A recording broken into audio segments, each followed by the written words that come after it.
지난주 설교의 제목 여러분 기억하시죠? 기억하십니까? 설교의 제목은 누구의 말을 믿을 것인가 였습니다. 제가 말씀드릴게요. 누구의 말을 믿을 것인가. 그 답이 오늘 설교의 제목이 말해주고 있습니다. 오늘 설교의 제목이 무엇입니까? 나는 누구를 믿노라? 하나님을 믿노라. 같이 보겠습니다. 나는 하나님을 믿노라. 저는 설교 제목을 본문을 가지고 늘 만드는데 부제를 붙인다면 폭풍 너머에 있는 희망입니다. 같이 보겠습니다. 폭풍 너머에 있는 무엇? 희망. 희망은 어디에 있다? 폭풍 너머에 있음을 오늘 본문은 우리에게 말해주고 있습니다. 본문의 배경을 말씀을 드리면 바울이 탄 배가 로마를 향해서 가고 있습니다. 직항이 없었고 여러 곳을 통과하여서 로마를 향해서 배가 가고 있습니다. 그 배가 미항, 아름다운 이름이 항구라는 곳인 미항에 도착을 하였을 때 때가 바야흐로 늦가을이 되었고 바다가 심상치 않았습니다. 사도 바울은 선교행을 하면서 바다를 많이 다녀봤기 때문에 누구보다도 바다의 사정에 정통했고 배가 파손되기도 한 일주야를 바다에서 표류하기도 했기 때문에 바다가 얼마나 무서운지를 누구보다 잘 알고 있는 사람이었습니다. 바울은 말합니다. 지금 바다의 형편을 보니 우리가 항해를 하면 화물과 배만 아니라 배에 탄 사람들의 생명에도 타격과 많은 손해를 끼치게 될 것입니다. 이 말은 항해를 하지 말자고 이야기를 합니다. 하지만 선장과 선주는 생명과 안전이 아니라 수익을 계산합니다. 그 당시 그 배에 이집트에서 수확한 엄청난 쌀이 실린 것으로 보여집니다. 이미 계약이 체결되었어요. 모든 계약이 체결되고 갖다 줘야 되는데 중도에서 항해를 포기해버리면 엄청난 경제적 손실이 나게 되고 망해버리는 겁니다. 그러니 선장과 선주는 항해를 포기할 수가 없습니다. 그래서 항해를 계속합시다 라고 이야기를 합니다.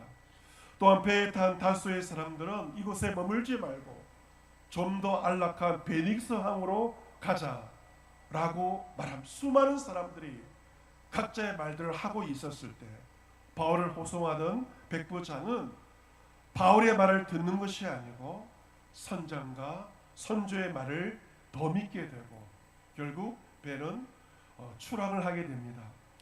본문 13절 말씀 보시면 처음에는 남풍이 불어서 순하게 불었고 사람들은 안심하였을 것입니다. 선주와 선장과 선원들은 안심하면서 항해를 하였지만 얼마 안 되어 섬 가운데로부터 유라굴로라고 하는 광풍이 크게 일어났다라고 기록되어 있습니다. 뜻하지 않았던 광풍이 밀려왔습니다. 그것은 순한 남풍이 아니라 북동풍 바람이었고요. 그리고 이 광풍이라는 것은 문자 그대로 미친 바람입니다. 여러분 우리 더운 여름철에 바람이 불 때 얼마나 시원합니까? 오늘 새벽에 아침 일찍 교회에 왔을 때 바람이 부니까 살만하더라고요. 그 바람, 시원한 바람 우리에게 유익을 주지만 미친 듯이 불어대는 바람은 우리의 생명을 위협하는 그러한 바람입니다. 이 강풍이란 단어에서 태풍, 타이푼이란 단어가 유래되었다고 하니 이 강풍은 마치 태풍과도 같은 그러한 바람입니다. 태풍 13호 돌핀이 괌 해상에서 한국을 향해 일본을 향해 오고 있다는 소식을 우리가 듣게 되고 이 태풍이 우리나라에 비를 가져다 줄지 더 극심한 더위를 가져다 줄지 아직은 모르는 그러한 상황입니다. 제가 제주도에 살았을 때 태풍이 온다는 소식을 듣고 바닷가에 가본 적이 있습니다. 여러분 육지에서 맞이하는 태풍은 제주도가 있기 때문에 어느 약화된 태풍을 육지에서 만나게 되지만 제주도 바다에 가보시면요 정말 엄청난 위력의 태풍을 실제로 만나볼 수가 있습니다. 정말 말 그대로 집채만한 파도가 밀려오는 것을 보게 되고, 그 파도를 보면 정말 무섭습니다. 파도의 위력이 정말 대단한 것을 보게 됩니다. 여러분, 그 엄청난 태풍과 바람이 바다에서 내가 배를 타고 있을 때 만났다라고 가정을 해보세요. 가정만 해도 아찔해지고 소름이 끼치게 되는 것입니다. 그 바울이 탄 배가 강풍에 밀려 이리저리 쫓겨갑니다. 그 누구도 어찌할 수 없는 그런 상황이 되어버립니다. 그리고 항해 여정을 보시면 가우다란 작은 섬 아래로 지났을 때 어떻게 하였는가? 고루를 잡아서 끌어올렸다는 표현이 있죠. 이 고루라는 것은 구두선처럼 작은 보트를 가리킵니다. 그런데 그 고루까지 잡아 끌어올렸습니다. 그리고 줄을 가지고 선체를 둘러 감습니다. 선체를 강화하는 것이 안전에 좋기 때문에 그렇게 하는 것이죠.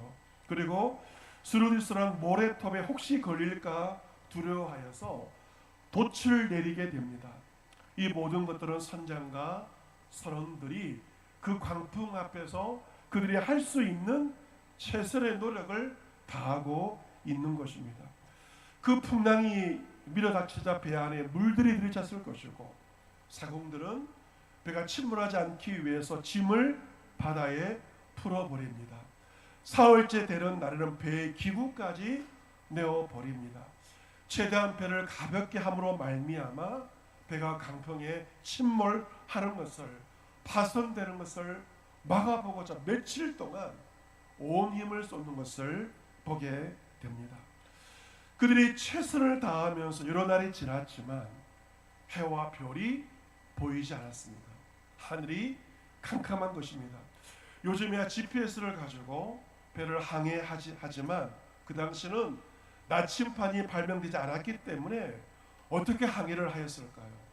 별을 보고, 북두칠성을 보고 별을 보고 항해를 하였는데, 며칠 동안 하늘이 캄캄하고 별이 보이지 않으니 어디로 가야 할지 가늠할 수가 없는 것입니다. 하늘은 칠흑처럼 캄캄하고 큰 풍랑은 그대로 있어요. 여러분, 낮에 보는 바다와 밤에 보는 바다는 완전히 다르고, 풍랑이 치는 밤바다가 얼마나 무섭고 얼마나 공포감이 가득했겠습니까?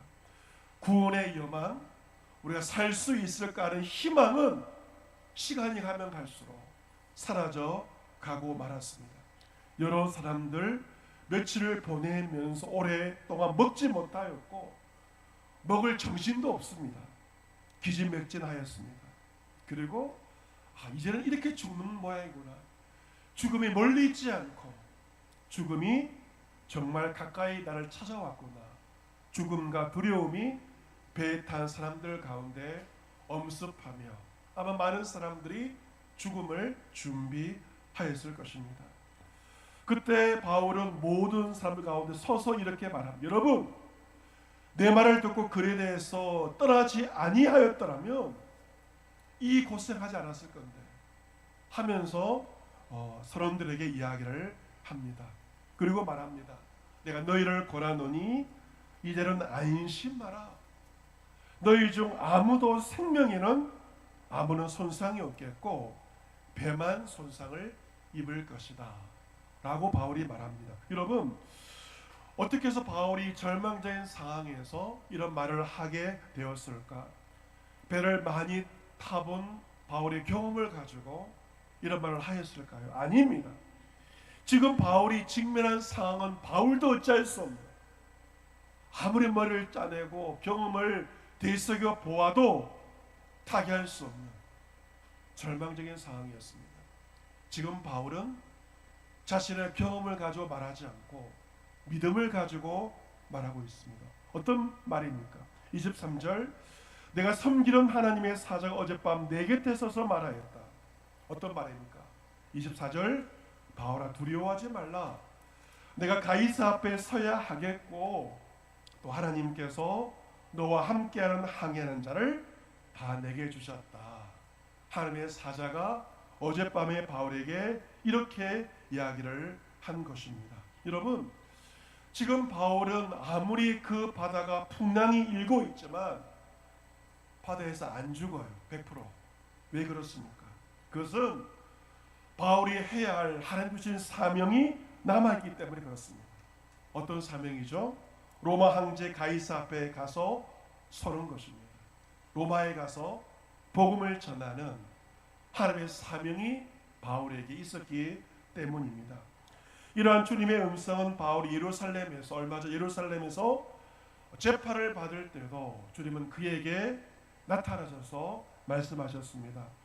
바울이 예루살렘에서 재판받고 있을 때 유대인들 가운데서 큰 분쟁이 생겼습니다.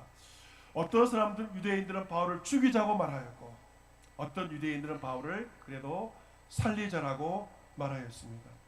그런데 바울은 많은 사람들에 의해서 죽임을 당할 수 있는 찢겨져 죽임을 당할 수 있는 굉장히 위급한 상황에 처해지게 되었을 때 유대인들은 그를 죽이려 했지만 로마 군대의 천부장은 어떻게 하면 군인들을 명령하여 바울을 구출하여서 로마 군대의 영 안으로 들어가라 라고 명령을 내립니다.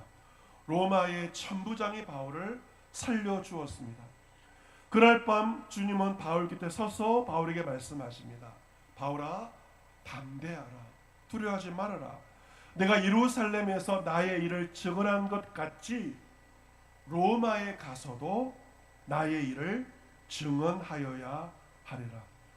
바울의 사명은 예루살렘에서만이 아니라 로마 적의 심장부인 수도인 로마에 가서 예수님 전하는 것이 바울에게 주신 하나님의 사명이었습니다. 그래서 바울은 아무런 죄가 없는 자였지만 로마 황제 가이사에게 재판을 받기 원하였고 로마에 가서 복음을 전하고자 하였던 것입니다. 예루살렘 로마 군대 영내에서 바울에게 말씀하신 하나님께서 다시금 바울에게 말씀하십니다. 언제입니까? 어느 곳입니까? 풍랑이는 그 바다에서 다시금 나타나서 바울에게 말씀하십니다. 바울아, 두려워하지 말아라. 너는 안 죽어. 너는 가이사 앞에 서야 하겠다. 바울의 사명은 무엇인가? 가이사 앞에 서서 복음을 증거하는 것이 너의 사명이기 때문에 너는 죽음을 두려워하지 말아라 라고 하나님께서 말씀하십니다. 여러분, 우리에게는 생명이 얼마나 소중합니까? 이 생명보다 더 귀한 게 있어요. 무엇입니까? 사명입니다. 하나님 주신 사명은 나의 육신의 생명보다 더 귀한 것입니다. 여러분이 어떻게 해서 이 무더운 여름철을 버티면서 생명을 유지하며 살고 있고 오늘 교회에 나와서 예배드리고 있을까요? 그것은 내가 해야 할 무엇이 남아있기 때문에, 사명이 남아있기 때문에 하나님께서 이 무더위 가운데서도 우리의 생명을 지켜주신 것입니다. 내가 해야 할 하나님의 사명이 남아있을 때 하나님은 우리의 생명을 지켜주십니다. 성도의 죽음은 무엇인가? 지난주에 울산내에 현재 목사님 한 분이 암으로 투병하시다가 하나님 부르심을 받고 장례 예배에 다녀왔습니다. 목사의 죽음이든지 성도의 죽음이든지 죽음의 의미는 무엇입니까? 내가 해야 할 이 땅의 사명이 완수되었을 때 하나님은 소천 하늘로 부르십니다. 성도의 죽음은 내 사명이 완수되었을 때 하나님은 부르시고 그것이 바로 성도의 죽음인 것입니다. 하나님은 바울에게 너가 해야 할 사명이 남아있다. 너는 안 죽어 라고 말씀하시며 바울만 사는 것이 아니죠. 하나님께서는 바울에게 너와 함께 항해하는 자를 다 내게 주셨다라고 말씀하십니다. 여러분, 바울과 함께 배에 탄 수백 명의 사람들이 왜 삽니까? 바울 한 사람 때문에 배에 탄 사람들이 살 수 있는 것이죠. 누구와 함께 있느냐가 너무도 중요하죠. 배에 탄 사람들은 바울 한 사람 때문에 죽지 않고 살 수 있게 되었습니다. 이처럼 하나님은 우리가 두려움 가운데 있을 때 인생의 풍랑을 만났을 때, 절망 중에 있을 때 우리에게 찾아오셔서 우리에게 말씀하십니다. 우리는 인생의 풍랑 가운데, 두려움 가운데, 절망 가운데 나에게 말씀하시는 주의 음성을 분명하게 듣게 됩니다. 이처럼 풍랑 가운데 주의 말씀을 들은 바울은 배에 탄 모든 사람들에게 말합니다. 25절, 여러분이여 안심하십시오. 나는 내게 말씀하신 그대로 되리라고 하나님을 믿습니다. 나에게 말씀하신 하나님을 믿습니다. 나는 하나님을 믿노라. 여러분, 그 상황에서 선장의 말을 믿을 수가 없어요. 선장의 경험도 그 풍랑을 이겨낼 수가 없었습니다. 누구의 말을 들을 수 없는 위태로운 상황 가운데 천지를 주관하시는 하나님의 말씀을 나는 믿는다, 바울은 선포하고 있습니다. 여러분, 우리도 바울처럼 인생의 풍랑과 두려움 가운데 그 상황에서 우리에게 말씀하시는 주의 말씀을 우리가 정말로 믿을 때 우리 두려워하지 않게 되고 우리는 안심할 수가 있습니다. 내가 안심한다면 다른 사람에게도 안심하십시오, 그 말을 건넬 수가 있습니다. 그리고 26절, 그런즉 우리가 반드시 한 섬에 걸리게 될 것입니다. 그때 배에 탄 사람들은 지금 이 배가 침몰하지 않을까 두려움 가운데 떨었을 것입니다. 고기의 밥이 되지 않을까 두려워했을 것입니다.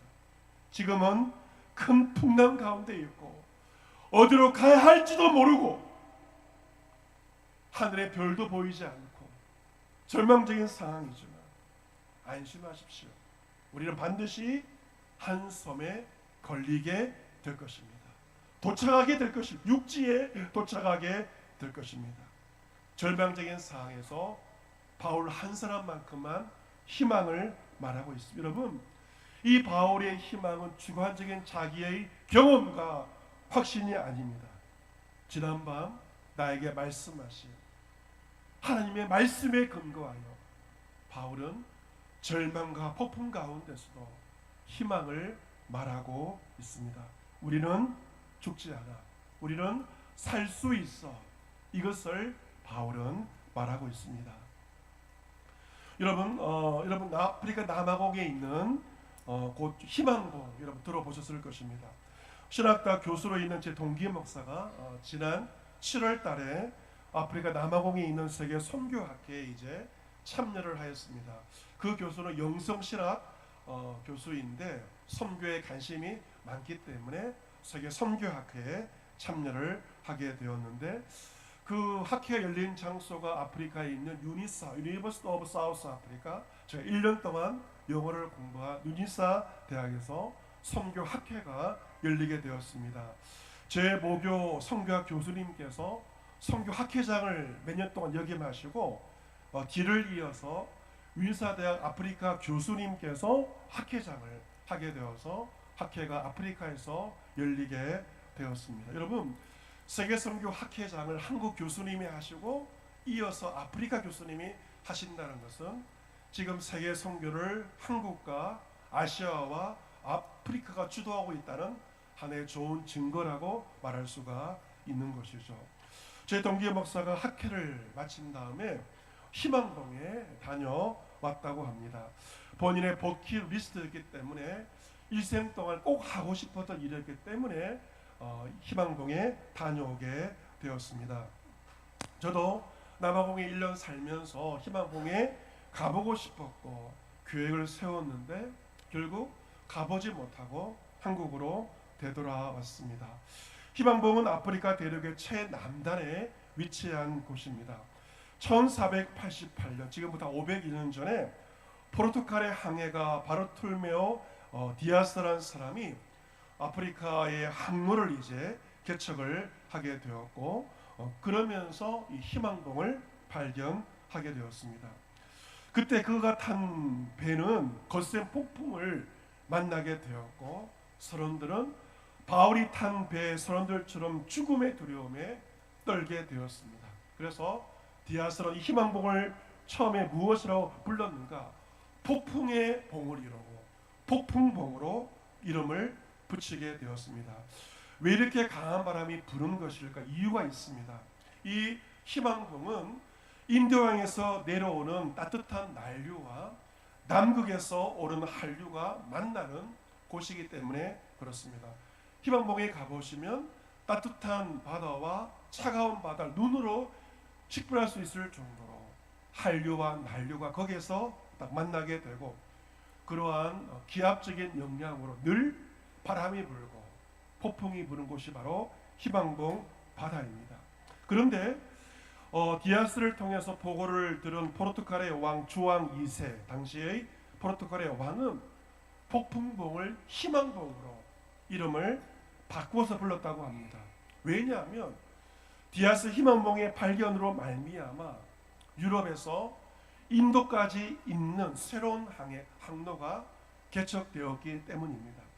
그 험난한 희망봉 바다를 건너기만 하면 좋은 물자가 풍부한 한 섬, 한 나라 인도에 도착을 하게 되기 때문입니다. 그래서 희망봉은 폭풍의 봉우리가 아니라 희망을 만난 곳이다.